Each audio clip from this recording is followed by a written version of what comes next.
Hey guys, we got a deck profile here today of the deck I won locals with. That is Beetrooper. We are playing the non-DPE variant today.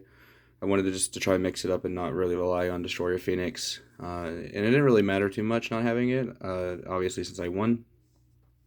This is a lot more fun, in my personal opinion, because now you're just not conflicted with having Fusion Destiny in your hand, or you don't have that big reliance on just Fusion Destiny to get you out of the mid-game.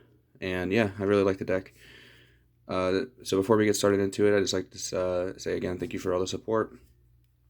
We'll have locals feature matches this week. Last week I couldn't upload them because the glare was so abhorrent that I couldn't actually fix it even through editing. So that's why we didn't have any uploads last week. Also, be sure to check out my Twitch. It'll be linked down in the description. We don't have a set schedule yet, but I'll be streaming Master Duel on there. And if enough interest is there, we can start uploading some Master Duel content from the stream onto the channel. I've been having a lot of fun with it. It's nice to have just like the change of pace of the formats.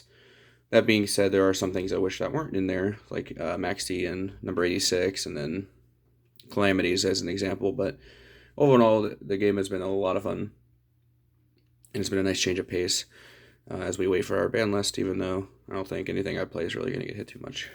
But yeah, we're going to go and get into it. Main deck is 41, and fun fact, it should have been 42, but I sleeved a Godarla and sat down, and after searching my deck, I found out I put it in a different box in the deck. So yeah, it should be 42, but I decided to keep it true to local, so yeah, 41. To start, we got the best card in the deck, the 3 Resonance Insect. Not much really needs to be said about this card. This card is kind of like the glue that makes the deck playable. And like I said, we're playing pure, so we actually get to play our 3 copies of Scout Bucky. So this one is really good if you don't have to start with it, and you already have access to Sting Lancer, because it's let you make Cicada King. But also, it's just a really good starter if you have the Scale Bomber, because now no matter what, you'll have full combo with the Pico and the Armor Horn. So it's really nice to have in this particular version. I still don't believe that this is good enough for the DPE version, simply because it just doesn't make as much of an impact. Like, Cicada King is great and all, but you're not really trying to set up Cicada King. You're either trying to set up Destroyer Phoenix to stall until you get to full combo or OTK, or you're just trying to play your regular bees, and then in which case you don't really need this. Next is the 3 Bomber, Kagamusha Knight for the deck. Also, in the mid to late games, it's just a Regeki break every turn that you can bring back off Seraphim. The 2 bad Beetroopers being the Mighty Neptune and Assault Roller. This is just a better Aztekipede, since it's searchable by the Beetrooper stuff. Specifically, the Atlas, sorry. And you could also normal summon this if you need this to be your starter. And then this is just in the deck as like a mid to late game tool. And then the final Beetrooper actually is the 2 Sting Lancer. I've been debating cutting this card up to 3, or not cutting, putting up this card to 3. It's really good. In the mid-late games, it's just another beater, and if you haven't seen your counter trap for whatever reason by then, or if you haven't seen the spells to start trading for their back row, then it's just really good. So I've been really considering bumping this up to 3. Then for the Battle Wasps, starting with the 3 Sting the Poison, this is the main one that matters. If you get to do double Resonance Insect and you don't open this, is what you always need to send for the Seraphim. It's the Infinite Impermanence on a body, but it also searches your extenders, and it searches your follow-up. So this card is just absolutely crazy.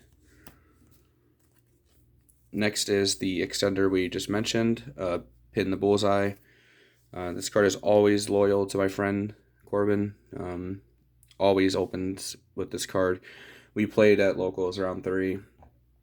In game 1, I opened it. In game 2, I went second, but my 6th card was Pin, and I never saw him the rest of the night. So this card is really great. I almost got to game him last night with this, but he conceded. I was going to be able to do 78 and then have the 200 for Pin. We're playing one twin bow. This is the weird extender you get to play in this particular version of the deck because it permanently locks you into insects. So for the turn. So it's very nice just to have in this particular version of the deck.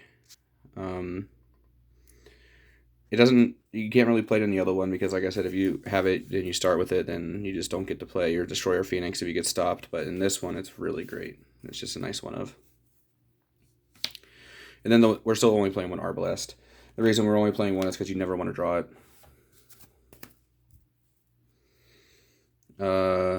Next, we got the 3 Retaliating Seed. This is both a hand trap and a starter and an extender. So it just kind of makes sense to play. We got the 1 Doomdozer. This is the only high-level monster I play other than the Beetrooper ones because, like I said, I left Godarla in a different deck box. But there should be a Godarla here just to help search for the Wind Statue outs. And then we're playing a Gokipole. And we have 2 targets. 2 main targets, I should say. We got Traptrix, Myrmelio, and the Shiny Black Sea Squatter. So we'll go into a little bit of this. So for one, should just be Killer Needle, but I just don't have one. If you have Killer Needle, then play it. Or if you have just another Wind normal insect, just play it. This is really good because if you have the ability to start with Gokipole or combo Gokipole, and you have your extra normal summon from Armorhorn still, or if you have your regular normal summon, then you can just summon her. And this is a big Ash Bait because the trap card that you search is really good. It's Gravedigger's Trap Hole, spoiler. But this is a really good Ash Bait. Also, if you, like I said, if you don't need the extension of the vanilla monster because you have your extra normal summon, then getting an extra form of protection and an extra form of disruption is just really nice. Plus 2,000 damage is nothing to scoff at. This deck has a really hard time killing, even though your big Atlas guy is at 5,000 when you tribute a monster. Sometimes it's just not worth putting him at risk like that. So having just an extra big burn is nice. I definitely recommend playing it. And then finally, our last monster is just 3 copies of Ash Blossom. My locals doesn't really get punished by cards like Nibiru. It's more of a grind game and mid-range kind of locals, so I just wanted to play a card that's good in most stages of the game. And then we got the spells. 2 Descent. This card is really good. It's either a starter, it's either an extender, and it's also a mid-game to late-game powerhouse because not only do you summon the token, but you can also pop back row if you control a Beetrooper or any insect with over 3,000, but the one we're playing is Beetroopers. So very good, very powerful card.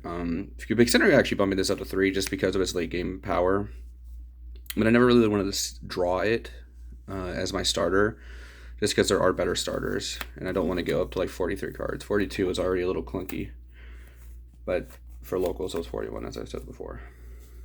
And then the 3 Chalice. My last profile played Effect Veiler. I decided to play Forbidden Chalice this time. The reason for playing Chalice specifically was just because I wanted to have the ability to draw this card on my turn, set it with my other back row, and then have it. But also, I wanted to have this drawn as my 6th card and actually be able to use it, in which Veiler was weak. Because this deck really doesn't have a lot of like good trading power. And you can't really afford to play Droplet, mainly because it just takes way too many resources to against the big board decks, and it takes a lot of resources for you to combo. And if you have to do Pico Finalia, then you are losing another resource, so you're most likely just can't efficiently full combo with Droplet. With Chalice, you can spot trade with Effect Negation, which is really important, and I think it's good. Dark Ruler in the main was a little rough because, again, you're never just like killing your opponent outright, and you just really need to spot trade with decks, and this was the best at doing that, along with Infinite Impermanence, which we're also playing. We're also playing 3 copies of it. So with 6 forms of spot trade, we were able to efficiently get into the mid game, which is where this deck really shines, because Atlas is very hard to deal with in the mid game. And then the last 2 traps, we got the 1 Gravedigger and the 1 Flying Sting. This could be Trap Trick Trap Hole Nightmare, and I have tested online with it, but to be honest, I just didn't have one. So I was playing Grave Digger's Trap Hole, and I gotta say it worked phenomenally. A lot of my locals plays Fluunderies, which just also hit Spanish cards, and then Virtual World, which is hand and grave. So you get to burn and you get to negate the effect. And also, this is really good against Destroyer Phoenix because when they try to activate their effect, you just and it's gone. So that's really important. And that's it for the main. So for the extra deck, we got the Ever Loyal tokens, and then we got 3 copies of Armor Horn. The 3 comes up significantly in the grind game for the pure variant because you don't have the reliance of Destroyer Phoenix, and you'll probably just banish these just to trigger Atlas effects over and over again. And then we got the 2 Atlas. We're still only on 2. I haven't really ever seen myself needing the 3rd. I know there are some scenarios where 3rd does come up, but I feel like that if you play it correctly, you can shuffle it back into your deck with like your Pico Finalia and your Neptune. So I don't feel like you really need the 3rd. I could just be wrong on that, and I could have just been getting lucky, but I don't feel like 3 is necessary. 1 Pico, I definitely don't think you need more than 1 of this. In fact, we're playing just this instead. The reason for having the Shinobi Insect over the Pico is because sometimes you need a bridge to put your 3rd insect into the grave, and this could be it for when you're summoning Armor Horn and your resources are low to link climb into this guy. So it's nice to just have just a generic name that doesn't really impact the game at all to get rid of. And then Pico, it's so hard to resolve the first effect efficiently, but I don't really like doing that play. I like using this as your mid-game resource recursion. So yeah, that's why we're playing it. And this is a card I want to bump to 3. This card is nuts. This gets you back Infinite Impermanence every turn, and this also gets you back Regeki Break if you've already got an Impermanence.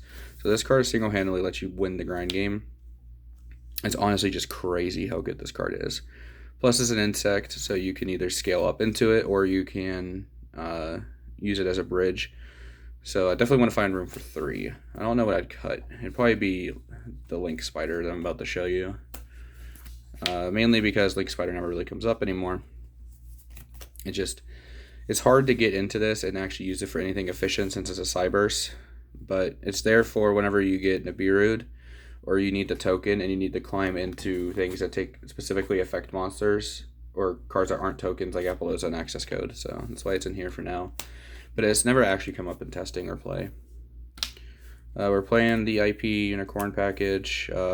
This is also really good for the mid to grind game just because it's good disruption and you get left with a decent sized body. So yeah, we're playing those. We got 2 Link 4s in the form of Appaloosa and Access Code. This one comes up a lot more than this, but there have been games where I have needed this and it worked out because I just like scale into it with Seraphim and stuff. And in the mid game, Appaloosa is really oppressive if your opponent has already used most of the resources, and everybody knows just how good Access Code Talker is. They don't come up too often, but it's better to have them and not need them. And the final card is Cicada King. At locals, I didn't get to play this because I left it on my desk, but it was Almirage. This is definitely just a card you should play. I wanted to put it in here because this is the main reason to play Scout Buggy. And then we're going to go quickly through the side deck because side deck is subjective to your locals. Starting with mine, we have the 3 Lancia. We have a lot of Virtual World, Despia, Invoked, Tri-Brigade, so it's good to have this. 3 Droll, same things with the other decks minus Tri-Brigade, a lot of Despia, Invoked, a lot of Virtual World, Fluunderies, you just strangle them out of the resources. If they don't keep gaining resources and you just keep holding the game at a stalemate, you will eventually win.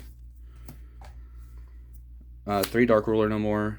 Again, with the droplet theory on the Chalice in the main, we don't have enough resources that we can efficiently get rid of to get this. And I know there's a cute play with like Resonance Insect where you can send it from the field or you can dump the Goki Pole you draw. But I didn't want all these hypotheticals to be persuading what I'm playing, mainly because they, again, are hypotheticals. I need to perfectly draw those cards and draw them in tandem in order for that to work. I can't like draw Resonance Insect after the fact, or I can't draw Goki Pole after the fact. With this, I can just play it, It's so hard to kill your opponent anyway on the first turn that you get to combo.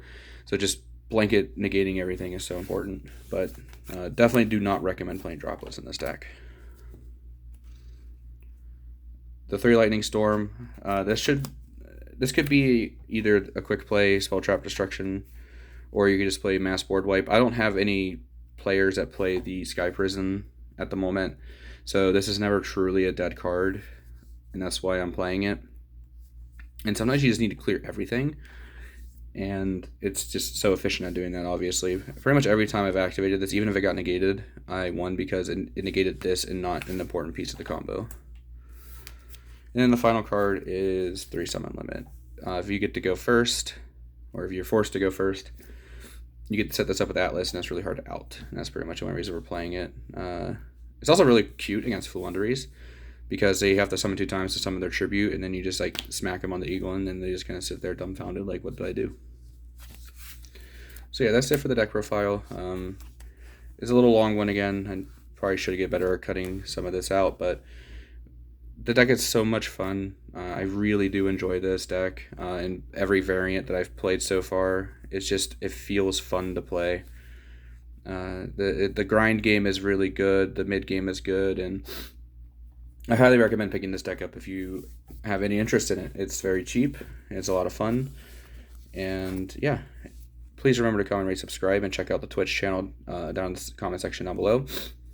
And we'll be uploading feature matches this week, minus round 2. We just had a small player incident, so we just can't upload it, which is totally fine. He's okay.